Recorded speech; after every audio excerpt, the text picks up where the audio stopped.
As we continue through our study of the book of Acts, we're continuing to see the preaching that happened in Jerusalem. We're in part 4 of that part of our study as we are in Acts chapter 6. We're going to start in verse 8. We're going to go down through chapter 7 and verse 36 in this particular lesson. We see that the church had been growing in Jerusalem as the gospel spread. The Jewish leaders were not pleased with this and had threatened the apostles. Remember, they had threatened Peter and John, and then they had all the apostles imprisoned, and then they were miraculously released. And then the advice that had been given by Gamaliel not to harm them, to see if it's of God, then it won't be stopped. If it's not of God, then it will come to nothing. But still, they had them flogged. And then they were released, and the apostles continued spreading the word of God. So the gospel continued spreading. And what we saw in the first part of Acts chapter 6 is that this spread of the gospel was also aided through the work of the seven. Acts chapter 6, verses 1 through 7. Remember those 7 individuals, those 7 men who were appointed to the work to make sure that there were no widows who were neglected. And the work of the 7 included a man by the name of Stephen. And we're going to come back to Stephen as we start here in Acts 6 and in verse 8. And we're going to see Stephen brought before the Sanhedrin, Acts 6, verses 8 through 15. Let's go ahead and read that text. It says, "Now Stephen, full of grace and power, was performing great wonders and signs among the people. Opposition arose, however, from some members of the freedmen's synagogue, composed of both Cyrenians and Alexandrians, and some from Cilicia and Asia, and they began to argue with Stephen. But they were unable to stand up against his wisdom and the Spirit by whom he was speaking. Then they secretly persuaded some men to say, 'We heard him speaking blasphemous words against Moses and God.' They stirred up the people, the elders, and the scribes. So they came, seized him, and took him to the Sanhedrin. They also presented false witnesses who said, 'This man never stops speaking against this holy place and the law. For we heard him say that this Jesus of Nazareth will destroy this place and change the customs that Moses handed down to us.' And all who were sitting in the Sanhedrin looked intently at him and saw that his face was like the face of an angel." So as we start with this text and we notice again Stephen and his continued work, we see that it wasn't just to make sure these widows were taken care of, but we see even more in this particular text. We see Stephen was full of grace or favor from God and full of power and was performing great wonders and signs among the people. Evidently, he had been given such miraculous abilities, such as we're going to see in Acts chapter 8 in verses 14 through 19, when the apostles were able to lay hands on others and impart these miraculous spiritual gifts. Opposition to Stephen arose from Jews in various Jerusalem synagogues, as people would often congregate with those of similar backgrounds. And they argued against Stephen, but they could not stand against the wisdom and spirit, likely referring to the Holy Spirit instead of his own spirit. They couldn't stand against the wisdom and the spirit he was speaking by, because he was speaking truth. And they just couldn't withstand it. They couldn't make arguments that would defeat what he was saying. But rather than just accept the truth after hearing it and recognizing they couldn't withstand any of it, but rather than conform to it. They secretly persuaded some to say that they had heard Stephen speak blasphemous words against Moses and against God. Now that was punishable by death under Jewish law, Leviticus 24 and verse 16. But this is exactly similar to what they had done with Jesus. Go back to Matthew 26, verses 59 to 65. Again, many of these same individuals that he's standing before, or would be standing before, but the Jewish people and the Jewish leaders had sought false witnesses to testify to things so they could put him to death. And we see the same sort of thing in motion here now with Stephen. They stirred up the Jewish people and the Jewish leadership against Stephen so that he was seized and taken before the Sanhedrin. And the false witnesses continued accusing Stephen of blaspheming the temple and the law, claiming he said Jesus would destroy the temple and change the customs that Moses handed down. Now, when you think through that, some of that is certainly accurate in the sense of Jesus and the mission that he came to accomplish. It would fulfill the law of Moses and such things. And he talked about destroying the temple, but not in all the ways they're talking about, not in an overthrowing of the Jewish law and such things, but rather in a fulfillment of things. And but these false witnesses were just giving mischaracterizations, false characterizations, misrepresentations of the truth that was actually said. And so Stephen is standing before these very powerful Jewish leaders in the Sanhedrin and being falsely accused of these things because, well, they can't answer it. They can't answer the truth, as Stephen is surely like Jesus would, right, trying to help people understand the truth, but yet they're not willing to hear.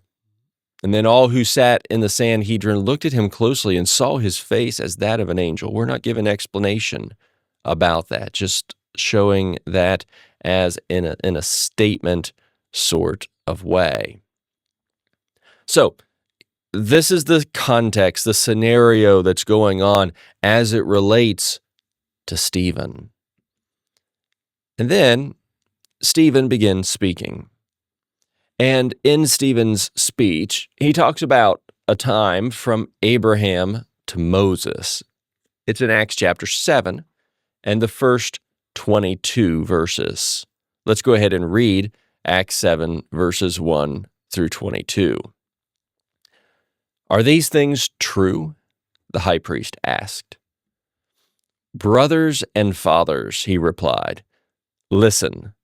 The God of glory appeared to our father Abraham when he was in Mesopotamia before he settled in Haran, and said to him, 'Leave your country and relatives and come to the land that I will show you.' Then he left the land of the Chaldeans and settled in Haran. From there, after his father died, God had him move to this land in which you are now living. He didn't give him an inheritance in it, not even a foot of ground, but he promised to give it to him as a possession and to his descendants after him, even though he was childless. God spoke in this way. His descendants would be strangers in a foreign country, and they would enslave and oppress them for 400 years. I will judge the nation that they will serve as slaves, God said. After this, they will come out and worship me in this place." And so he gave Abraham the covenant of circumcision. After this, he fathered Isaac and circumcised him on the 8th day. Isaac became the father of Jacob, and Jacob became the father of the 12 patriarchs. The patriarchs became jealous of Joseph and sold him into Egypt, but God was with him and rescued him out of all his troubles. He gave him favor and wisdom in the sight of Pharaoh, king of Egypt, who appointed him ruler over Egypt and over his whole household. Now a famine and great suffering came over all of Egypt and Canaan, and our ancestors could find no food. When Jacob heard there was grain in Egypt, he sent our ancestors there the first time. The second time, Joseph revealed himself to his brothers, and Joseph's family became known to Pharaoh. Joseph invited his father Jacob and all his relatives, 75 people in all. And Jacob went down to Egypt. He and our ancestors died there, were carried back to Shechem, and were placed in the tomb that Abraham had bought for a sum of silver from the sons of Hamor in Shechem.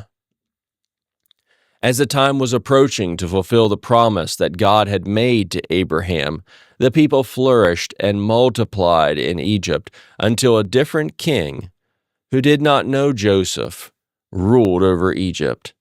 He dealt deceitfully with our race and oppressed our ancestors by making them abandon their infants outside so they wouldn't survive. At this time, Moses was born, and he was beautiful in God's sight. He was cared for in his father's home for 3 months. When he was put outside, Pharaoh's daughter adopted and raised him as her own son. So Moses was educated in all the wisdom of the Egyptians and was powerful in his speech and actions. So as we look at this section, beginning in chapter 7, let's look at the first 8 verses and just take that section for a moment. We see the high priest ask Stephen whether these accusations were true. And Stephen replied by giving a speech that covered many points of Jewish history. So as we watch, kind of starting with what we just looked at, but also then continuing on through a lot of chapter 7, we're only going to look at part of it in this lesson. But as we just keep continuing on, we see so many things about Jewish history, but he's ultimately proving Jesus is the fulfillment of what happened in the past. And he leads to a powerful conclusion. So again, their accusation, as he's being asked if these things are true, their accusations formed a mischaracterization of the truth. That instead of Jesus coming to just overthrow and replace, he came to fulfill, and that needed to be understood. And so here's this powerful history lesson that Stephen is going to give to the Sanhedrin. He began by pointing to the covenant God made with Abraham. They would have been well familiar with that. God called Abraham when he was in Mesopotamia, in Ur of the Chaldeans, to leave his homeland and relatives and go to a land that God promised. Genesis chapter 11. You can go read about this, verses 31 to chapter 12 and verse 3. You read about it in chapter 15, verse 7, Nehemiah chapter 9, and in verse 7. Well, Abraham left. He did what God had said to do, and he settled in Haran until his father died. Then God had him move to the Canaan land, where the Jews were when Stephen lived. So here they were in this land then that God had Abraham move to, Genesis chapter 12, verses 4 through 7. But what we see is that Abraham lived a nomadic kind of life without being given any land there. I think the text said not even a foot of ground. But he was given a promise for the land to his descendants, even though he was childless at the time, Right? Abraham at the time, an older man with no children, no heir. And yet here's this promise that was given to Abraham that concerned his descendants. God told Abraham his descendants would be strangers then and enslaved in a foreign country for 400 years. And so they would be down in Egypt is the fulfillment of this. And as we'll see as we keep moving along in this story, but God had foretold all this to Abraham.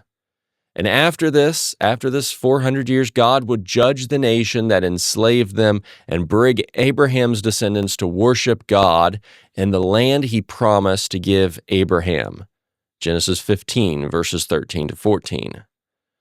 God then gave Abraham the covenant of circumcision, Genesis 17, verses 9 through 14.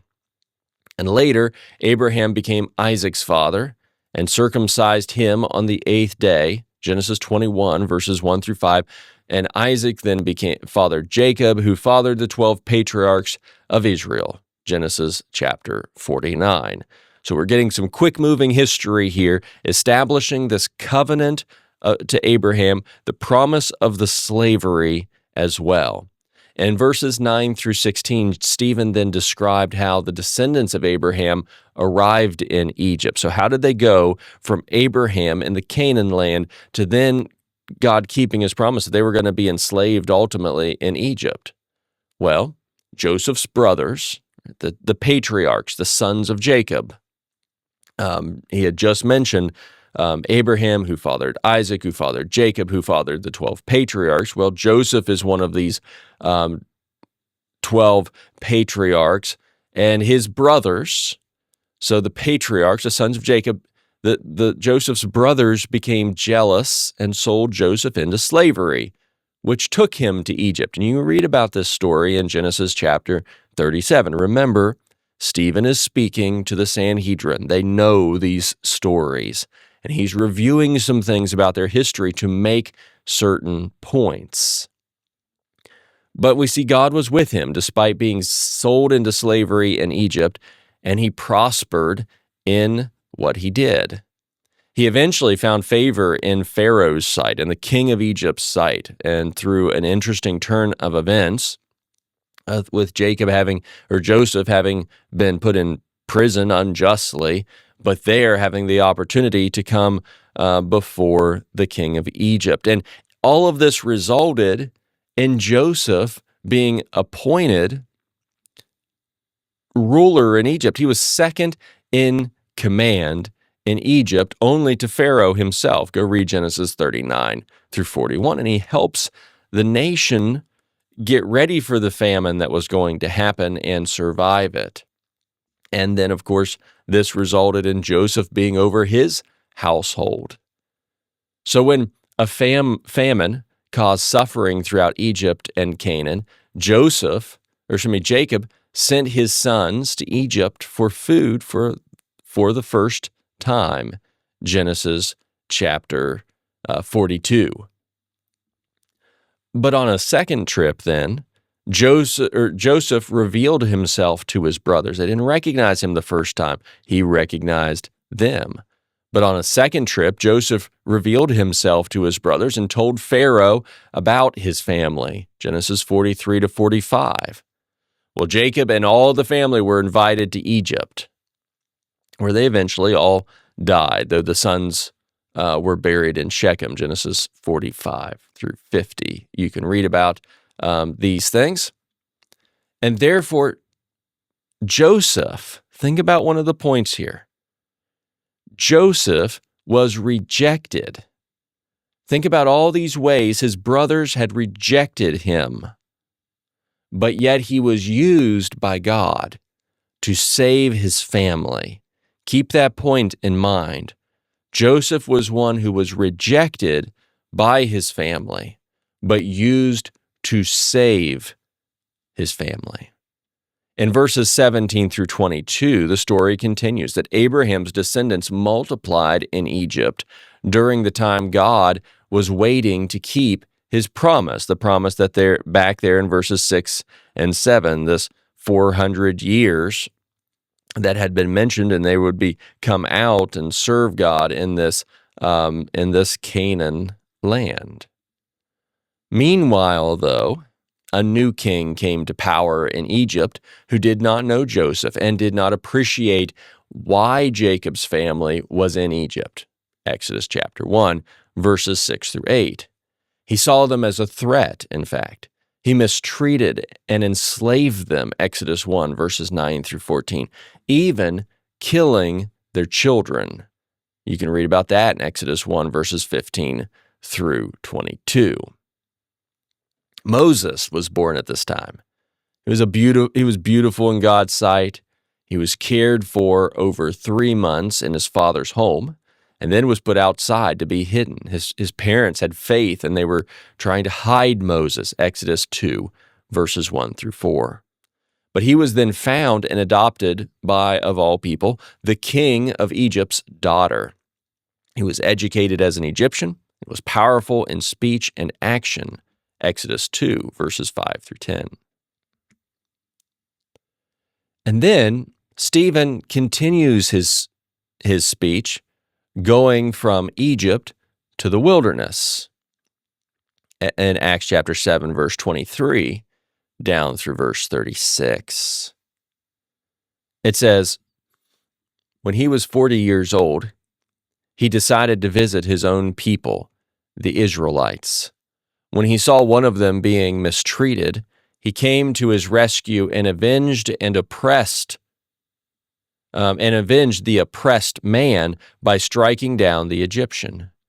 He assumed his people would understand, that God would give them deliverance through him, but they did not understand.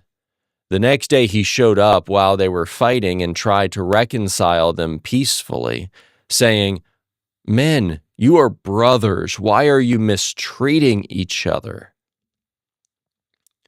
But the one who was mistreating his neighbor pushed Moses aside, saying, "Who appointed you a ruler and a judge over us?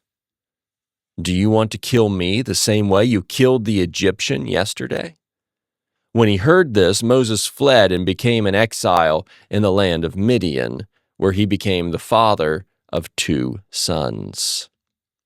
After 40 years had passed, an angel appeared to him in the wilderness of Mount Sinai in the flame of a burning bush. When Moses saw it, he was amazed at the sight. As he was approaching to look at it, the voice of the Lord came, "I am the God of your ancestors, the God of Abraham, of Isaac, and of Jacob." Moses began to tremble and did not dare to look. The Lord said, "Take off the sandals from your feet, because the place where you are standing is holy ground. I have certainly seen the oppression of my people in Egypt. I have heard their groaning and have come down to set them free. And now, come, I will send you to Egypt." This Moses, whom they rejected when they said, "Who appointed you a ruler and a judge?" This one God sent as a ruler and a deliverer through the angel who appeared to him in the bush. This man led them out and performed wonders and signs in the land of Egypt, at the Red Sea, and in the wilderness for 40 years. So, as we pick up this part of the story now in chapter 7, verses 23 through 29, we see that when Moses was 40 years old, he visited his own people. Remember, he had been taken by Pharaoh's daughter, raised as an Egyptian, and now at 40 years old, he visits his own people, the descendants of Abraham, or the Hebrews. So despite being raised as an Egyptian, Moses refused to be called the son of Pharaoh's daughter when he grew up and chose to suffer with the people of God. Hebrews chapter 11 talks about in verses 23 through 26. Well, when Moses saw the oppression of the Hebrews, and he saw one of the Hebrew people being beaten by an Egyptian, he rescued and avenged that Hebrew by killing the Egyptian. Exodus 2, verses 11 and 12. He assumed the Hebrew people who had the promise of God's deliverance, Acts 7, verses 6 and 7, would recognize God was providing deliverance through him. They did not understand, and they rejected this opportunity. The next day, Moses saw two Hebrews fighting each other. Moses tried to stop them, yet they turned on Moses and rejected his efforts and his authority, asking if he was going to kill them like he had killed the Egyptian, Exodus 2, verses 13 and 14. Moses then fled to the land of Midian, where he fathered two sons, and Pharaoh also tried to kill him, Exodus 2 and verse 15. Well, coming to the last section in verses 30 through 36, we see after 40 years had passed with Moses in Midian, the angel of the Lord appeared to Moses in the flame of a burning bush, Exodus 3, verses 1 and 2. Moses was amazed at the sight of the bush that was burning, but not being consumed, Exodus 3, verse 3. As he came near to look at it, he heard the voice of God, identifying himself as the God of his ancestors, Abraham, Isaac, and Jacob. Exodus 3, verses 4 through 6. Moses was afraid and did not dare to look. Then God called Moses to take off his sandals because he was standing on holy ground. This ground, not holy in the sense that sometimes we think of the word something with holes in it, but holy in the sense of sanctified, of set apart. This ground was set apart from all others because this ground was in the presence of God. Exodus 3 and in verse 5. God had seen the oppression of the Hebrew people. He remembered what he had said to Abraham. He always remembers his promises, always keeps his promises. God had seen the oppression of the Hebrew people in Egyptian slavery and heard their groaning and cries. Exodus 3 and verse 7. You can read about that as well. This was the time God had come down to set them free from Egypt and bring them to the land God had promised to give to Abraham. But God would accomplish it by sending Moses to Egypt, Exodus 3, verses 8 through 10. Now again, Stephen is in front of the Sanhedrin. He is answering whether these things are true, and think about the point he's really getting to.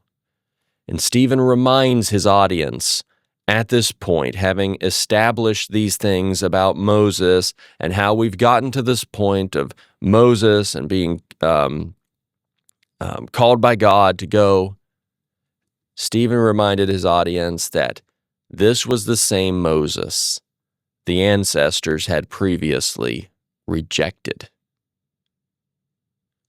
He was the one who was chosen and sent by God. He was the one who led them out of Egypt. He was the one who performed wonders and signs in Egypt, including the 10 plagues, Exodus chapters 4 through 12. He was the one who parted the Red Sea so they could cross on dry ground, Exodus 14. And he was the one who led them in the wilderness for the 40 years afterwards. Of course, they had rebelled often in the wilderness. So that's gotten us partway through Stephen's sermon, his defense, if you will. And Stephen was providing his defense before the Sanhedrin by discussing some significant points about Jewish history. Up to this point in his sermon, he has made some points drawn from Abraham through the deliverance from Egypt. However, his big conclusion was still to come.